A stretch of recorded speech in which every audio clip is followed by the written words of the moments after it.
Good morning, brothers. Sunday morning. How's the head? Hope you're all good. There's a lot of sayings out there that we see all the time now on social media, TikTok, Facebook, Instagram, YouTube. And these sayings, they're supposed to empower us and give us something to think about and make us move forward. But a lot of them don't work because our conditioning is such that it doesn't fit into the life that we've been conditioned to have. And we have created this condition around us mostly in the last 20 years with social media. Everybody's driving around with big trucks and cars that they really can't afford to have most of the time.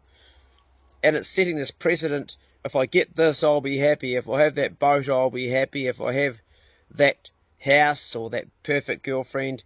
Because social media paints an absolute bullshit picture of people's lives. People generally only post up when they're winning. You never see someone post themselves up in the morning on a Sunday morning. Oh, I'm dying of a hangover and my life's shit.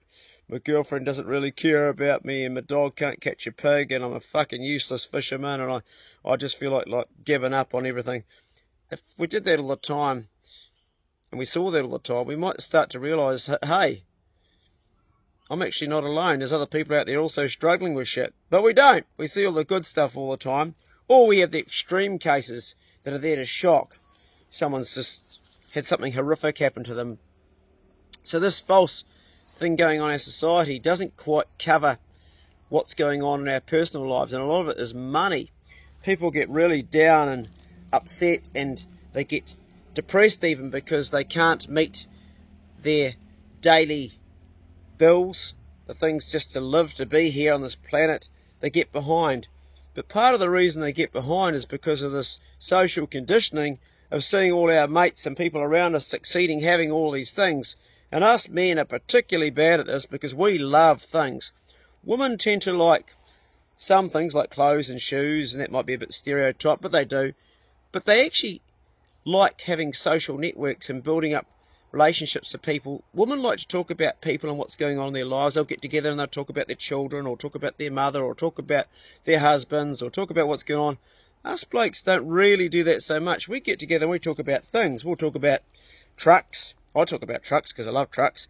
When I say trucks, I'm talking about 70 series Land Cruisers. But we'll also talk about rifles and what's the best way to sharpen your knife and best chainsaw and what is a really good socket set to buy and what's the best rod and reel if you want to go and catch kingfish. We're always talking about things because we're wired that way, and there's nothing wrong with that either. But the problem that we have is that a lot of guys out there have to have the very best of everything. They get this thing: I've got to have the best, I've got to have the biggest house, I've got to have the biggest dick, Freudian slip, deck, D-E-C-K.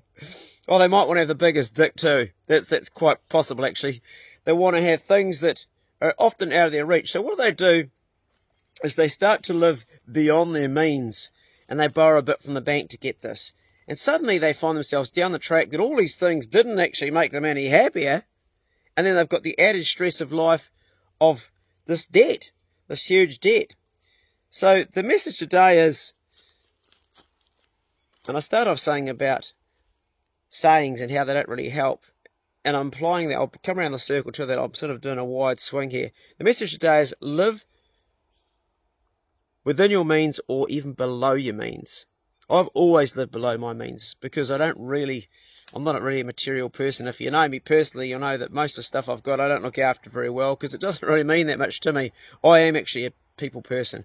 To me, the happiest moment is hanging out with a mate on the hill after catching a deer or a pig, or hopefully not catching it with the dogs if it's a deer, and also spending time with my children. That's probably the biggie. It's probably the biggie for most of you parents too. These sayings, I started off by saying these sayings that we see, these memes with certain sayings.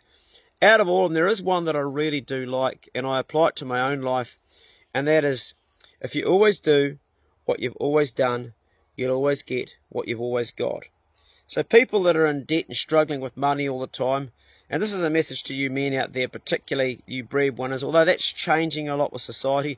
Often today it's the women going out and working, which is bloody great because it gives us men more time for fishing, hunting, and hanging out with our mates and hanging out with our children. I love the idea of that, actually. I haven't got a partner that does that. It would be great because I would then probably do... Actually, you know what? I wouldn't do any less work because I love my work. I'd probably do less of the sorts of jobs I don't like doing and say, do you mind doing the shopping? Do you mind going and buying the groceries? Because I don't particularly enjoy that. But overall, I'd keep on doing what I'm doing. So you always do what you've always done. You'll always get what you've always got. So if you find yourself in a situation really, really financially strapped, change what you've been doing in the past. It's as simple as that. If you always do what you've always done, you'll always get what you've always got. So if you've got poverty, change the pattern. Now, some people will be saying, oh, that's easy for you to say, Clay. You've got your own bit of land now. You've got your own bit of dirt, and you're all set up, and you've got a successful channel. But I'll tell you what, I had to change the pattern before that happened. I come from a background that's not flash. My parents broke up when I was 10. I lived in a state house area with my mum, and we had to live on a split parent income. We were very poor. I left home at 15 with nothing. I lived under a bridge for a long time. I lived off the land. I stole food. I don't justify that as stealing either if you're hungry, but I did. And I lived hard. I lived very hard. But not only did I live hard money-wise, I lived hard mentally and emotionally. I was trying to self-medicate with marijuana, as a lot of teenagers do. The worst possible thing that anybody could do in their life is that. And if I could go back in time, that's the only regret I have in my entire life, is that I used to use that to self-medicate, because it just led me down and down a pathway that was dark and unhealthy, and I wouldn't be here today if I hadn't changed the pattern. It came to a point, like most of us do, only change things in our life when there's a crisis, and I came to a crisis point, couldn't pay the rent, got evicted, had guys that I had money for buying drugs coming around to threaten to beat me up, and I found myself with the wrong people, and I thought, man, where is my life going? What have I done?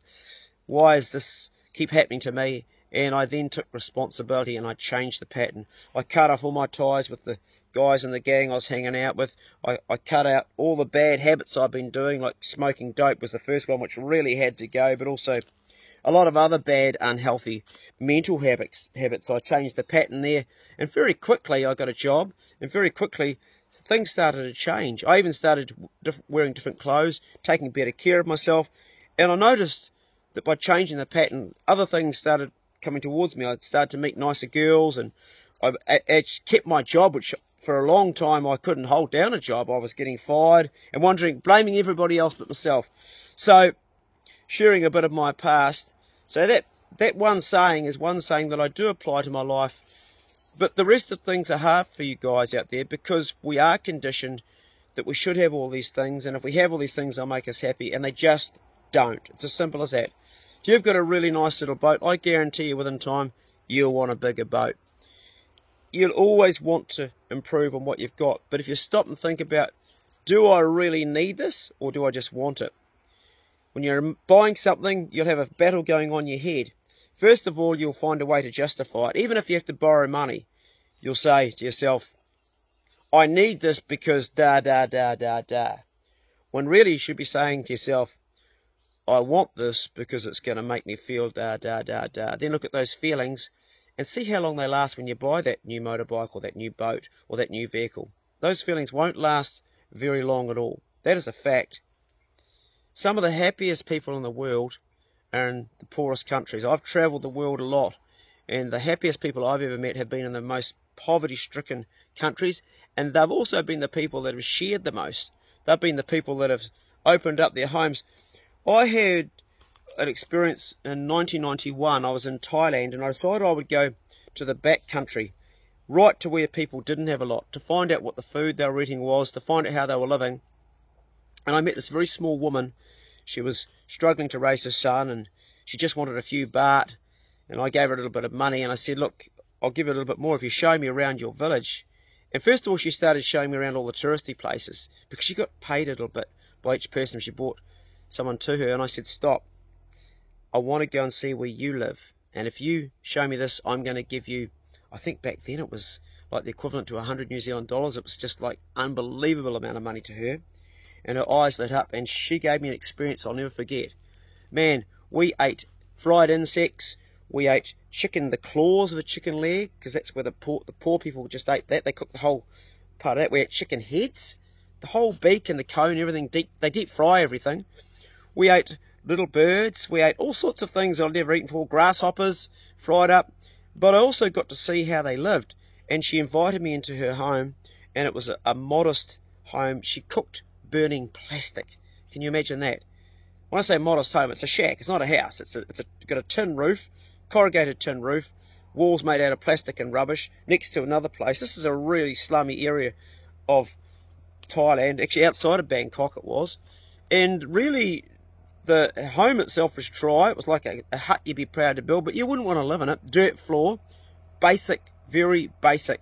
And she had power set up. They'd set something up. I don't know quite how it worked, but the basics. And I got to meet her son, and I also got to see the way many, many people live. One thing that was very apparent, even though she was good at trying to get money off me, and that's what she did to survive, and I completely get that, she was also very, very happy. And I talked about her struggles. Her English was good enough that we could communicate. And I said, do you ever get down? You ever get depressed? She goes, no, never. She's so busy trying to live all the time. That's the trouble. A lot of us, particularly in Western society, have too much time. There's a saying, another one of those sayings, and it's probably one you could apply to a lot of people that sit around doing fuck all day. Idle mind is the devil's playground. So if you haven't got something to do to keep you busy, this bit of jelly between your ears starts to go in all sorts of places, and that's not healthy. We're not designed to sit doing nothing. We're designed to be in survive mode, looking for something, for food, tracking something down, solving a problem, getting to the next stage, not just sitting on our asses watching some bloke in his bloody 50s rattle on to his phone like you are right now. We're not really designed to do this. So get off your bum, get out, make stuff happen, and do it on your own power, and live below your means, or within your means, not beyond your means. Otherwise, eventually, the law of nature, logic, it's all going to bounce out, it's going to become unbalanced, and you're going to struggle. Tilt it back the other way, and you'll be just as happy, believe me. That's today's rave. It kind of went all over the place. If you're still watching, well done. This is the Bro Check Club, so make sure you check on a brother, and I sincerely mean that. If you know someone that's really not quite how they normally are in your circle of males, this is men checking on men, and women too. I check on a few women, mostly it's men. Check on that person. Don't ring them up, just drop in and see them. If you ring them up, they can then get ready to put on the bullshit story, tidy the place up and look like everything's okay. If they're really in a bad place, you'll be able to tell just by the state of what they're living in. And just help them. Say, hey mate, I'll do these dishes for you and tear into it. Hey mate, we'll get this beer made, eh? That'll just kickstart them into moving again, and then start the talking. Everything all right, buddy? How's life? What's going on? And be open and compassionate and have empathy. Because that is where real happiness comes from. All those things I talked about in this video, the past, all the things you want to buy, all the things to make you happy, that is not what makes you happy. What makes you happy is being involved in community and helping your brothers. That's what makes you feel really good. You do it because you want to help genuinely. And doing that, you become valuable to not only them, but to yourself. That's where real happiness comes from, and it's really missing in our Western society. All those third world countries I lived in, those guys help their neighbours out all the time. We don't have enough of that.